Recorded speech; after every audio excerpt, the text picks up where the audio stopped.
যে কোনো কালে যে কোনো সময়ে শুধু আমাদের দেশ না, রাজ্য না, পৃথিবীর যে কোনো প্রান্তে অনিয়ন্ত্রিত নেশা মানে হলো সমাজের সর্বনাশ, অর্থনীতির সর্বনাশ, প্রগতির সর্বনাশ। আজকে ত্রিপুরাজ্য এমন একটা দিন যায় না আপনি ছোট বড় যে কোনো পত্রিকা খুলুন, দৈনিক সংবাদ, সন্ধান, প্রতিবাদী কলাম, ত্রিপুরা দর্পণ, দিল্লি দেশের কথা, বা ত্রিপুরাজ্য থেকে যে সমস্ত ইলেকট্রনিক মিডিয়া 24 ঘন্টা এই সমস্ত তথ্য সরবরাহ করে, খবর প্রচার করে, টিভি 24, নিউজ 24, ভ্যানগার্ড বা হেডলাইন ত্রিপুরা 12, এর সাথে সোশ্যাল মিডিয়া, ইউটিউব, কি এই রাজ্য থেকে আগে শুনতাম 1000 টাকা, লাখ টাকা মূল্যের, এখন কোটি টাকার গাঁজার পুটলি। এক সময় ছিল গাঁজার পুটলি ধরা পড়ে ফেন্সিডিলের 2-4টা শিশি ধরা পড়ে, এখন পুটলি না, এখন ওয়াগন ভর্তি, ট্রাক ভর্তি, মালগাড়ি ভর্তি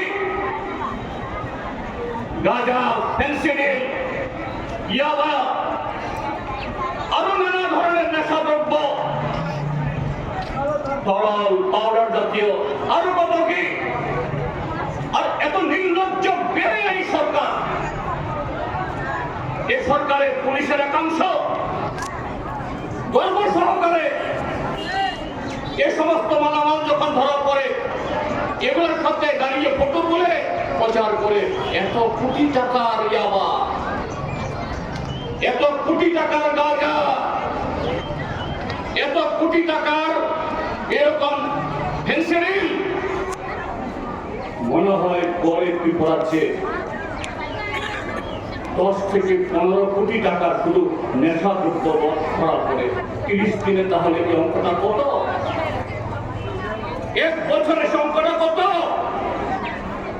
এটা ত্রিপুরাচ্ছে শিক্ষা, স্বাস্থ্য, রাস্তা, পানীয় জল, গ্রামীণ রোজগার, সমস্ত বাজেটের প্রায় সমান প্যারালাল শুধু গাঁজা দ্রব্য সেখানে ধরা পড়ছে, পাচার হচ্ছে। এবং অতি দুর্ভাগ্য, এখন দেখা যাচ্ছে শুধু বখাটে যুবক না, বখাটে মা বাবাদের নিয়ন্ত্রণে নেই এরকম ছেলে বলে না, নিরীহ একেবারে গৃহবধূ আমাদের মা বোনেরা, তারাও 2-4জন ধরা পড়ছে। এটা সে মা বোনরা, এটাও তারা দায়ী না। যে উক্তি যুবক ফুটবল খেলবে, ক্রিকেট খেলবে, যে উক্তি যুবক দেশ নির্মাণে অংশগ্রহণ করবে, এটা তাদের খামতি না, এই খামতি দেশের সরকারের, এই খামতি রাজ্যের সরকারের। কর্মসংস্থান নেই, শৃঙ্খলা নেই, আইনের শাসন নেই, কাজের নিরাপত্তা নেই, ভবিষ্যৎ অনিশ্চিত। সেই অনিশ্চয়তা থেকে আমাদের গরিব নিরীহ নিষ্পাপ ছেলেমেয়েরা এই নেশা বাণিজ্য, নেশা কার্য এর সাথে যুক্তবদ্ধ হচ্ছেন। আর শাসক দল পেছন থেকে তাদেরকে মদত দিচ্ছে। জনগণের চাপে, জনমতের কারণে মাঝে মধ্যে ত্রিপুরাজ্যের যে ডক্টর মানিক সাহার বৈশ্য এরকম কিছু অফিসার জনগণের মধ্যে তাদের ভাবমূর্তি রক্ষা করতে হবে,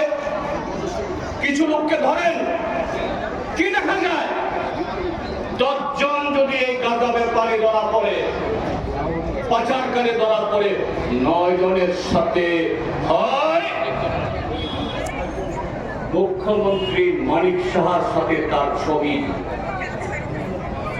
তাদের দলের সভাপতি এখন রাজ্যসভার সদস্য মাননীয় রাজীব ভট্টাচার্য, তার সাথে ছবি। সুনীল দেওধরের সাথে ছবি। এই রাজ্যের প্রাক্তন মুখ্যমন্ত্রী বিপ্লব কুমারের সাথে তার ছবি। মন্ত্রিসভাতে যারা গত 7.5 বছরের ফুলে ফেপে চেনা যায় না, এদের সাথে ছবি। কেন এই সমস্ত অপরাধীদেরকে বাধ্য করা হয় বা বাধ্য হয় শাসক দলের সাথে তার সখ্যতা তৈরি করা? আর শাসক দল এমন ভাবে এরা যন্ত্র তৈরি করে রেখেছে, এদেরকে শাসক দলের হয়ে যাবতীয় অগণতান্ত্রিক কার্যকলাপ, সন্ত্রাসী কার্যকলাপ এখানে যুক্ত হতে হয়। কেননা তাদের সহযোগিতা ছাড়া, তাদের মদত ছাড়া,